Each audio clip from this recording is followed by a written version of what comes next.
Welcome to Careful Consideration of Our Common Concerns. I'm Dr. Ted Noel. It has been a while since I've talked with you, and part of that is a desire to make sure that when I talk, I have something to say. And when we're talking about the vaccines, let's just say that the data is constantly changing. There's new stuff coming out every day, and it's hard to keep up with all of it. But I think we've gotten to a point where we have some fair ideas about what's going on. So, as we look at the subject, there are two big groups. You have the one group which says everybody's got to get the shot, and then you got the P group that says there is no reason for people to get the shot, and the shot is horrible and dangerous, and there's even a discussion that it could be a way of depopulating the earth. And there's a fellow named Michael Yeadon who uses that language, although when you dig behind, he's not saying it is, he's saying, and that's one of those things it could be. So, ultimately, you end up with a big argument. And our task today is to kind of give you a nutshell version of where that argument leads us.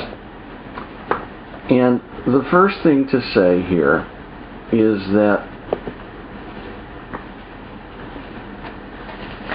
there are some statistical issues that we have to deal with. And unless you understand these statistical issues, you'll fall into a huge trap. My local county mayor loved the camera. And he's a Democrat, and he would just get up every day to do a news conference. We had 320 new cases in Orange County. You know, Orange County is a population of over 1 million. And how are the cases defined? Remember that the original definition of a case was somebody who was sick with the proper symptoms, who came in and got the lab test and everything lined up, and you say, okay, that's a case of whatever. It was not something where you had, oh, we did a swab and made you gag and it came back with a number. The CDC changed those rules a little over a year ago. And if you looked at it from the old method, most of what are counted as cases of COVID-19 simply aren't. And that's the first thing. We don't have what's called an incidence. We have a raw occurrence. We had 329 cases. Out of how many hundreds of thousands? How many per 100,000? You see, that's an incidence. And incidences allow us to compare one group with another group, and unless you do incidences, you've got no data. You have nothing to understand. And so the porn, you know, the panic porn people can just sit there and say, we have these cases, we got to stop, and they can continue to push the idea that if you get within 6 feet of COVID-19, you're going to die. And that's literally what they've done, and Flip-Flop Fauci has been doing that on and on and on. And that's a subject for another video, to be honest. But there are three groups that we need to look at. First, you have the unvaccinated people. Okay? Which, how many of what happened to the unvaccinated? How many of those things happened to the vaccinated? And how many of those things happened to the people who got the bug? Okay? You have three separate groups. And unless you're very careful in figuring out how those groups compare to each other, all you have is yelling. There's nothing good. And this is a huge issue. Now, the first question with the vaccines is, are they effective? And to be honest, we don't have a lot of good data. We have some, and I read a study today out of the Cleveland Clinic that shows that the vaccines do reduce the chance of getting the bug. Now, there was an argument that said that 95% chance that if you got the shot, you would never get the bug and you couldn't pass it on. Yeah, there's lots of argument about those statistics. But it does appear that the vaccine does help reduce the chance of you getting the bug and reduce the chance of you passing it on. So there's a real question there that isn't fully answered, it's partly answered. Now, the other question is really big, and that is, are they safe? And safety is never absolute. For example, I fly. So if I set up and I'm going to rent a Cessna 172 that is an extremely safe airplane, but they do break, engines fail, they do run out of gas. But by and large, it's one of the safest airplanes out there. Now let's talk about an Extra 300. That is an aerobatic airplane of extremely high performance. It is also extremely safe in the right hands. But again, the safety's not absolute. If I were in an Extra 300, I wouldn't be safe. I mean, I might be able to get it off the ground and bring it back and bring it in safely, but that's not all that certain. The key is, it is a big deal. Safety is relative. And this is where the comparison between the groups becomes really important. You know, is a vaccine safe compared to what? Compared to getting the virus or compared to life in general? We don't know.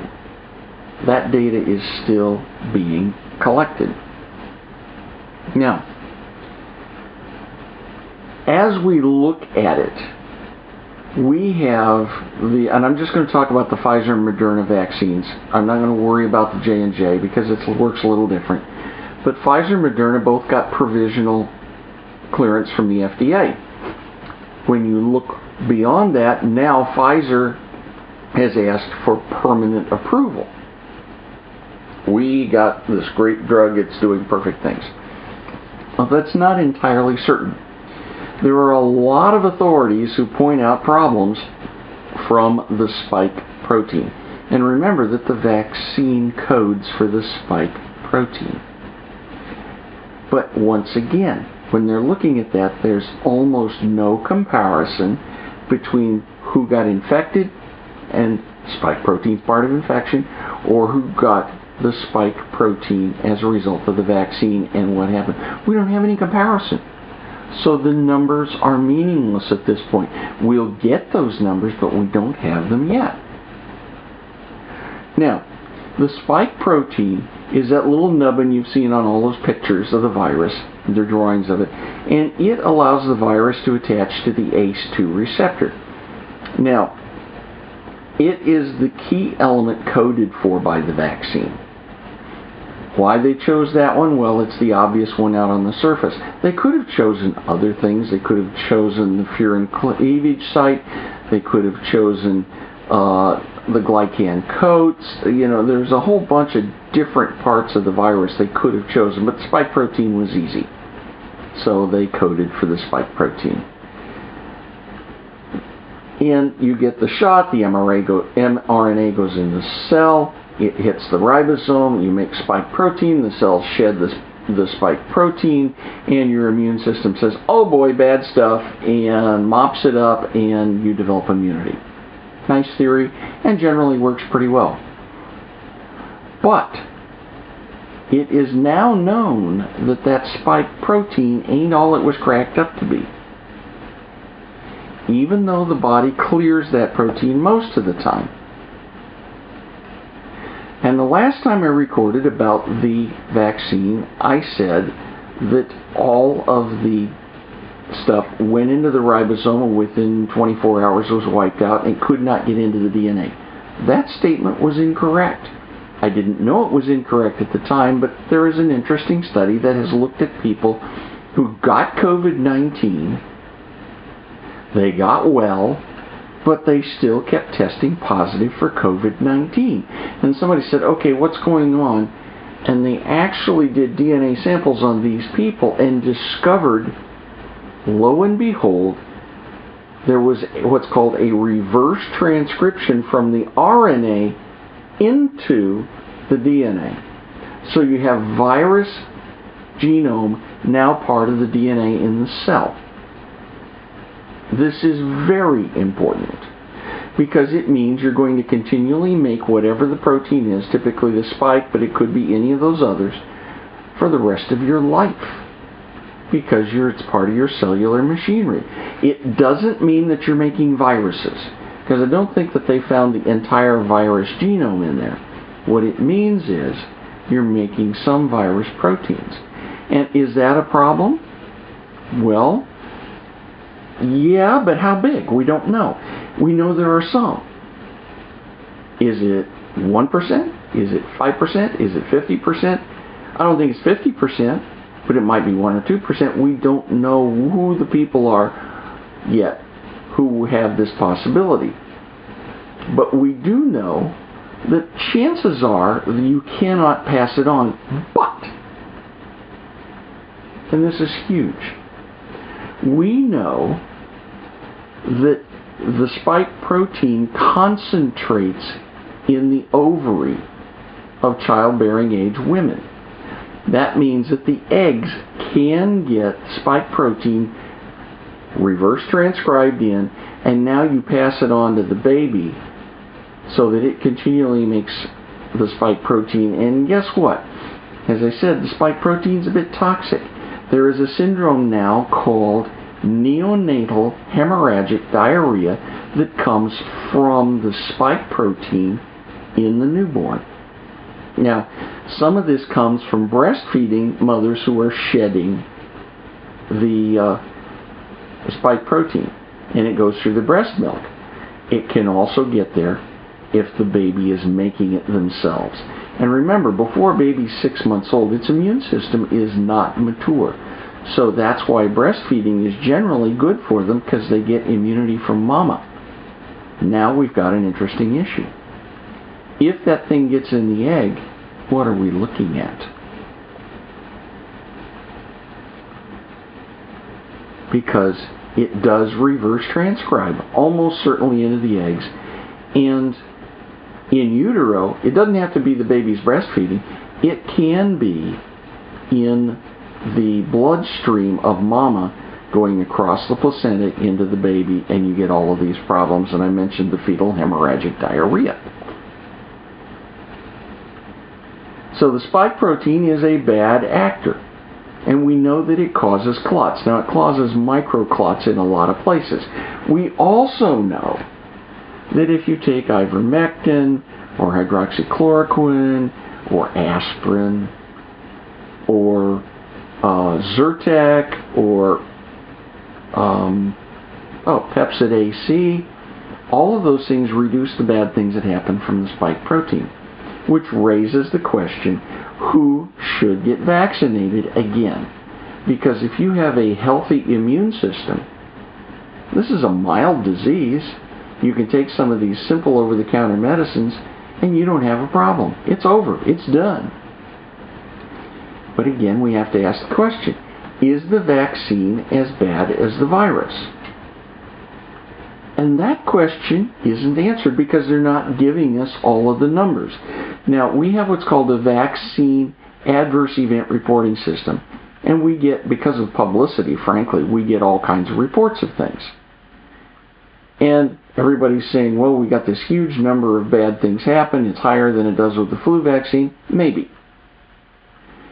There is an issue of self-selection. Who's reporting it? Why are they reporting it? And it's much more common to see some of this reporting in people who are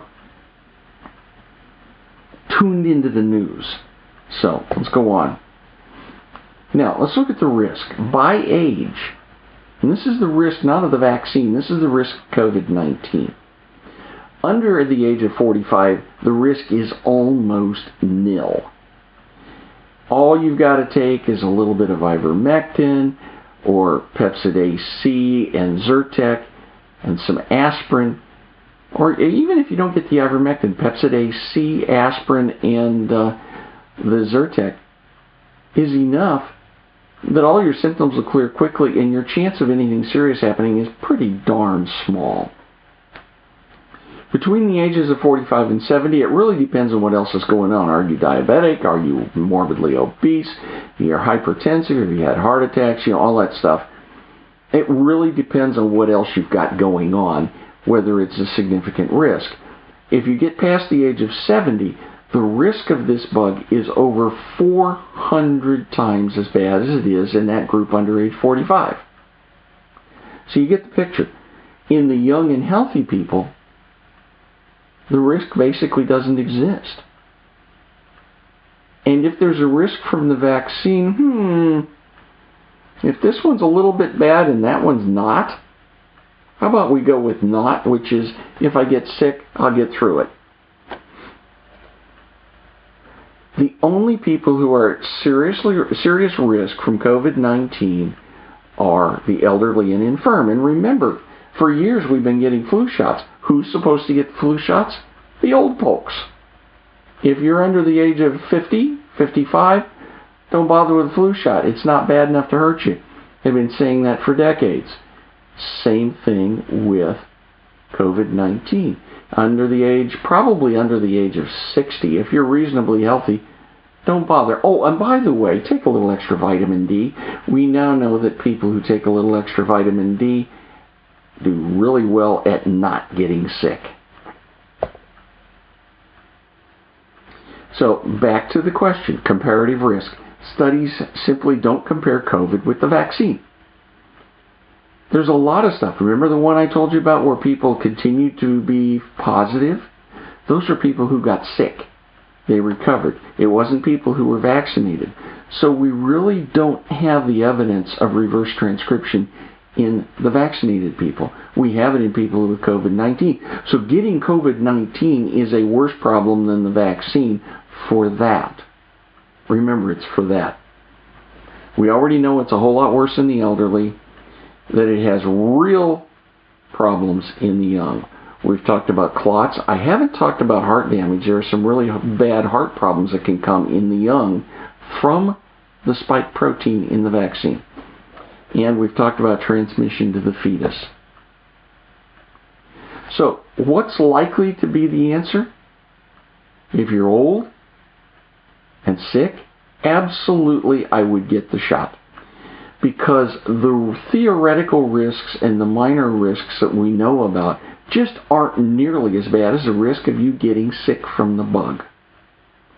And that's really not rocket science. If you're at risk, well, let's take an example. If you are worried about getting hit by a car in the crosswalk, what do? You look carefully.